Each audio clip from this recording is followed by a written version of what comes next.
And we are here for the Jordan Brown Radio YouTube series. This is youtube.com/Jordan Brown Radio 1. We're going to talk about bullying. But we have a beautiful panel of people here. Starting on my left, Danny Miami is with us. How you doing, guys? Sebastian, gosh, I every time I forget your last name. Sebastian Leguiza. Sebastian Leguiza. He is a consultant. He comes in here all the time for Jordan Brown Radio. He's an entrepreneur, good guy. He does his thing. Then we have the beautiful and elegant Jessica Cabrera from our marketing team. How are you doing? Good. How are you? I love the dress, by the way. Thank you. Fabulous. This is Florida for you guys. Okay, here we go. Bullying, right? We just had a show on bullying, and we want to go in a little bit more in depth with this. Let's just start off by saying this.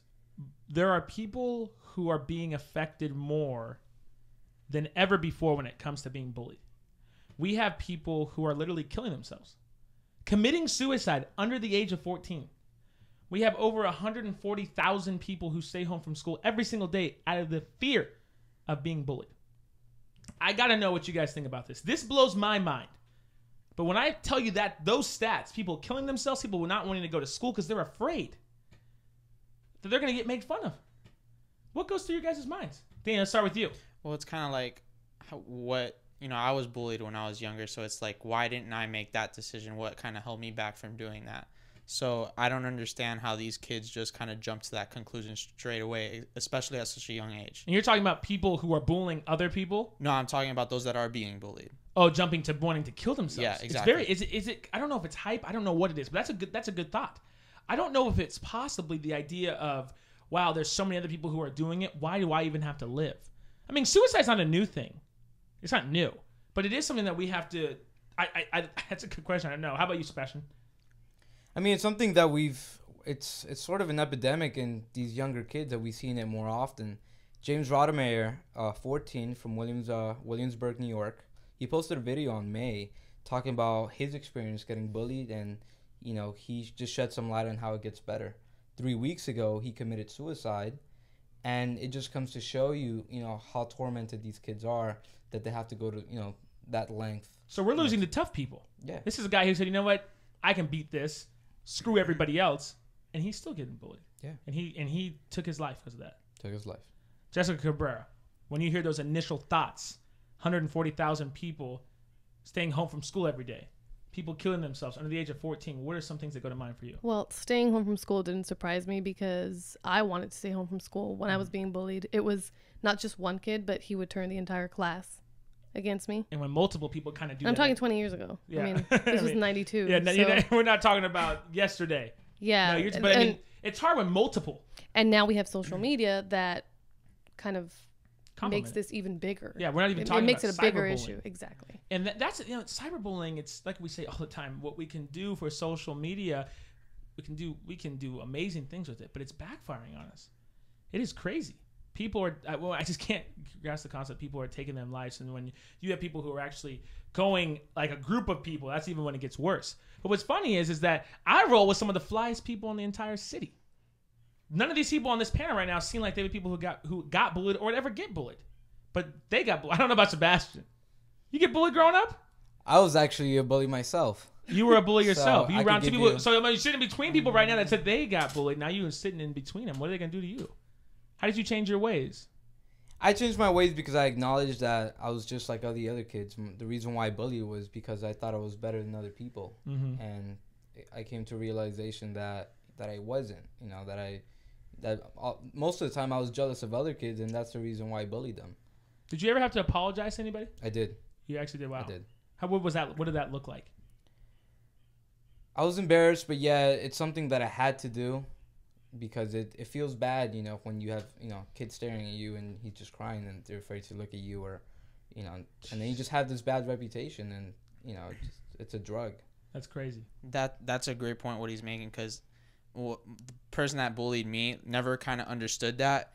He never came across and actually apologized for what he did. And if anything, his parents condoned his aggressive behavior. Wow. When he's just a boy and things like that? Yeah, exactly. Oh, so his parents giving in to that and adding to his behavior and just saying, he's not doing anything wrong, especially even telling my mom that.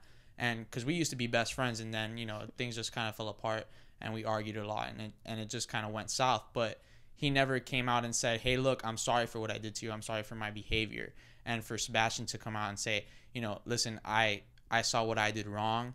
that's great respect that you have to have for him, you know, because bullies doing that and actually realizing that they were doing something is a big step for any human being. Yeah.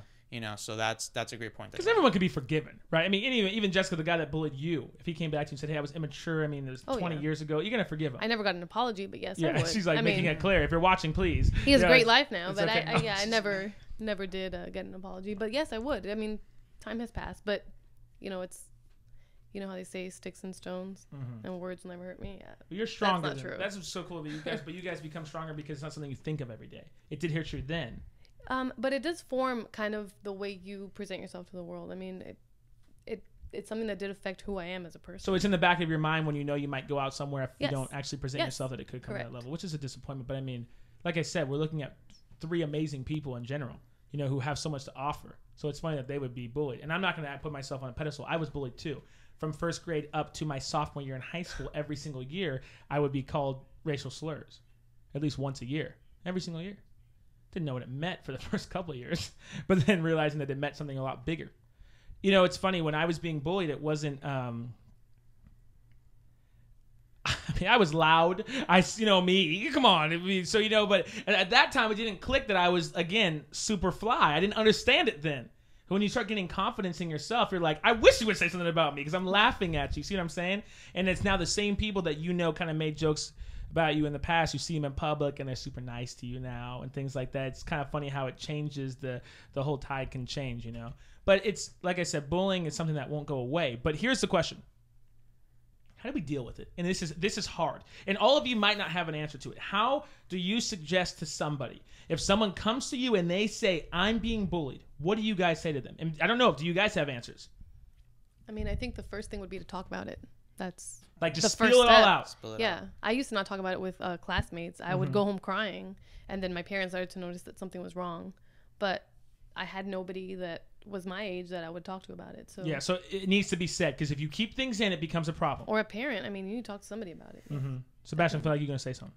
I think it all starts, you know, not just spreading awareness and with the community. I mean, it starts with the family. Bullying is something that we've seen, you know, since the dawn of day. You know, even in biblical stories, Jesus himself was, you know, bullied himself. Of course. And it's very important that it starts with the family and that parents can instill in their son or daughter what they're worth. Because once you know what you're worth and you know you have your values rooted to the ground, then you know it's when those bullying times come around, you know it's just gonna be something else. It starts with the family. You got to know, these kids have to know how much they're worth, because that's the reason why they get bullied, because they feel worthless. You know, they don't fit into those cliques, and they don't know what they're about. And the thing is, when you look at that, we're not talking about the idea of somebody going out and saying to them, I hear everyone saying that it's gonna get better. It is better. You are special. You are beautiful. The way you are, exactly, you rock. So go out there and do it. What's up? I know you got. I mean, do you have anything to elaborate on? Maybe not. I know. I thought you were gonna say something, I cut you off. The way I would approach it, it's hard to do, but actually confront the person. You know, just put it out there. Hey, you know, what's going on? What's going on here? Why are you coming out and doing things? You know, and just saying things out and just kind of humiliating me or whatever they're doing. And if it gets aggressive from that point on, then you have to actually go out and find someone who's older. And don't be afraid to tell. Exactly. They say you snitch. I don't care if you call me a snitch. I'm gonna let everybody know what you're doing, man. I don't care. If you don't talk about it, you're risking your life. And you're risking everybody else's, because they can go somewhere else. And that's the problem. I want to leave the message with people being able to say that I'm giving you examples of people who are all bullied and who are all on their way for massive success. It's not a coincidence. They didn't let people get them down. They use it as motivation. Keep doing you. Don't change how you are. Don't change the way you look. Don't cut your hair because people don't like the way your haircut is. If you want to do that, you do that. Be yourself. If you want to wear a green shirt, wear a green shirt. I personally wouldn't rock it, but he wants to do it. I'm just kidding. But I'm saying that, look, we have a different breed of people. She looks like she's about to go on amazing things right now, like amazing vacations. She looks like she's... Thank you. Yeah, she's going places. Danny Vacation. dresses like this every single day. People say stuff to him all the time. He looks better than they do. Sebastian holds a briefcase with him all the time that he looks like he has $1 billion in. He's a businessman. They don't care what you say. See this hair? Everybody in California is like, can't believe how long your hair is. I don't care what you say. I'm doing what I want to do. That's what we have to do. Keep doing you and don't let people they're talking about you because they're jealous of you. I really believe that. I hate to use the word jealousy because it's like a lot of envy and hatred, but that's the truth. It's true. They really don't like you because they wish they could do what you do. Keep that in mind. These beautiful people, thank you so much for coming on. Thank you. Thank you for having me. YouTube.com/Jordan Brown Radio 1. You can also find our Facebook page, Facebook.com/Jordan Brown Radio. Thank you for watching, listening, everything you do. Thank our troops as always, and we will be back next week. Have a great week, guys.